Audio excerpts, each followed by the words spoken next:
പൂർത്തിയാക്കുമെന്നുള്ള പ്രഖ്യാപനമാണ് ഇന്നലെ സംസ്ഥാന പൊതുമരാമത്ത് മന്ത്രി നടത്തിയത്.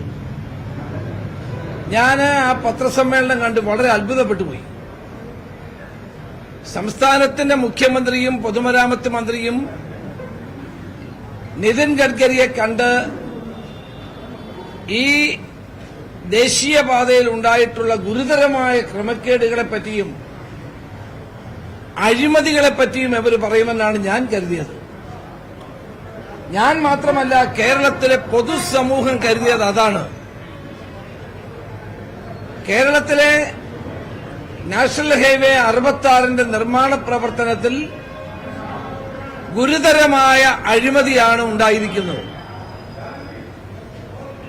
ഈ അഴിമതിയെപ്പറ്റി എന്തുകൊണ്ടാണ് മുഖ്യമന്ത്രിയും പൊതുമരാമത്ത് മന്ത്രിയും കേന്ദ്രമന്ത്രിയോട് സംസാരിക്കാതിരുന്നത്? കേരളത്തിലുള്ളത് ഒരു ഡബിൾ എഞ്ചിൻ ഗവൺമെന്റ് ആണോ? മുഖ്യമന്ത്രിയുടെയും പൊതുമരാമത്ത് മന്ത്രിയുടെയും സംഭാഷണം പ്രസ്താവനയും കേട്ടപ്പോൾ എനിക്ക് തോന്നിയത് ഇവിടെ ഒരു ഡബിൾ എഞ്ചിൻ ഗവൺമെന്റ് ആണ്. മോഡി പറയുന്ന വാചകമാണ് ഈ ഡബിൾ എഞ്ചിൻ ഗവൺമെന്റ്. അവിടെയും അവരുടെ ഗവൺമെന്റ്, കേന്ദ്രത്തിലും അവരുടെ ഗവൺമെന്റ്, സംസ്ഥാനത്തിലും അവരുടെ ഗവൺമെന്റ്. അപ്പോൾ കേന്ദ്രത്തിൽ ബിജെപിയുടെ ഗവൺമെന്റ് ആണെങ്കിൽ കേരളത്തിലും ഏതാണ്ട് ബിജെപിയുടെ ഗവൺമെന്റ് ആണെന്നുള്ള നിലയിലാണ് മുഖ്യമന്ത്രിയും പൊതുമരാമത്ത് മന്ത്രിയും ഇന്നലെ ഈ കാര്യത്തെ സമീപിച്ചത്. ഒരു ഉദാഹരണം, കേരളത്തിൽ ഇപ്പോൾ മൊത്തം 22 റീച്ചുകളിലാണ് ഹൈവേയുടെ പണി നടക്കുന്നത്. ഒരു റീച്ച് എന്ന് പറയുന്നത് 35 കിലോമീറ്റർ മുതൽ 37 കിലോമീറ്റർ വരെയാണ്.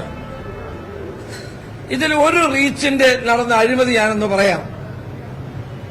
കോഴിക്കോട് ജില്ലയിൽ അഴിയൂർ, വെങ്ങളം മുതൽ അഴിയൂർ വരെ, കോഴിക്കോട് ജില്ലയിൽ വെങ്ങളം മുതൽ അഴിയൂർ വരെ 40.8 കിലോമീറ്ററാണ്. ഈ റീച്ചിന്റെ നിർമ്മാണ പ്രവർത്തനത്തിന് വേണ്ടി ടെൻഡർ വിളിച്ചപ്പോൾ അദാനി കമ്പനിക്കാണ് ഇതിന്റെ ടെൻഡർ ലഭിച്ചത്.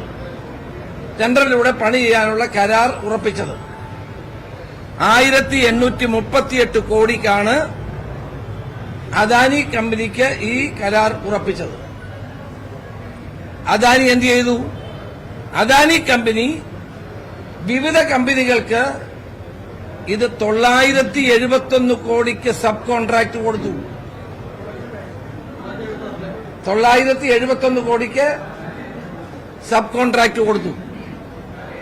അപ്പോൾ അദാനിക്ക് എത്ര കോടി രൂപ ലാഭം? 867 കോടി രൂപ ലാഭം. ഒരു റീച്ചിന്റെ കാര്യമാണ് ഞാൻ പറയുന്നത്.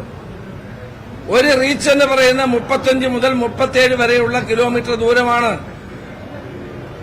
1838 കോടി രൂപയ്ക്ക് വർക്ക് ചെയ്യേണ്ട സ്ഥലത്ത് വർക്ക് ചെയ്തത് 971 കോടിക്ക് സബ് കോൺട്രാക്റ്റായി വർക്ക് ചെയ്തു. എങ്ങനെ മേൽപ്പാലങ്ങൾ താഴെ വീഴാതിരിക്കും? എങ്ങനെ ഈ ഹൈവേയിൽ വിള്ളലുകൾ ഉണ്ടാകാതിരിക്കും? നാളെ ഈ ഹൈവേയിൽ ഉണ്ടാകുന്ന ഇത്തരം ഗുരുതരമായ ക്രമക്കേടുകൾ ആര് സമാധാനം പറയും? ഇത് മോണിറ്റർ ചെയ്യാനുള്ള ഒരു സംവിധാനവും ഇപ്പോൾ നിലവിലില്ല. ഇതിന്റെ ആദ്യം മുതൽ തന്നെ ഹൈവേയുടെ പണിയെ സംബന്ധിച്ചിടത്തോളം പരാതിയുണ്ട്.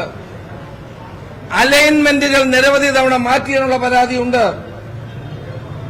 ആരാണ് ഇതിന്റെ എസ്റ്റിമേറ്റ് തയ്യാറാക്കിയത്? കമ്പനിക്കാരാണെന്നുള്ള പരാതിയുണ്ട്. അദാനിയാണോ എസ്റ്റിമേറ്റ് തയ്യാറാക്കേണ്ടത്?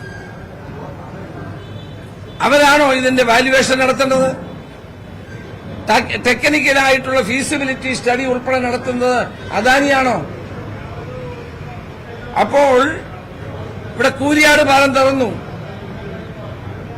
ഇവിടെ മലപ്പുറം ജില്ലയിൽ കൂരിയാട് പാലം താഴെ വീണു. അതിനെ സംബന്ധിച്ച് ഒന്നും പറയുന്നില്ല. എനിക്ക് ചോദിക്കാനുള്ളത്, ഇത്രയും ഗുരുതരമായ ഒരു അഴിമതി കണ്ടെത്തിയിട്ട് സംസ്ഥാനത്തിന്റെ മുഖ്യമന്ത്രിയും പൊതുമരാമത്ത് മന്ത്രിയും അവിടെ എന്തുകൊണ്ടാണ് കേന്ദ്ര ഉപരിതല ഗതാഗത വകുപ്പ് മന്ത്രിയെ കണ്ടപ്പോൾ ഈ കാര്യത്തെപ്പറ്റി പറയാതിരുന്നത്? ഒരക്ഷരം മിണ്ടിയില്ലല്ലോ. ഈ ദേശീയപാതയുടെ സുരക്ഷിതത്വത്തിൽ ആര് മറുപടി പറയും?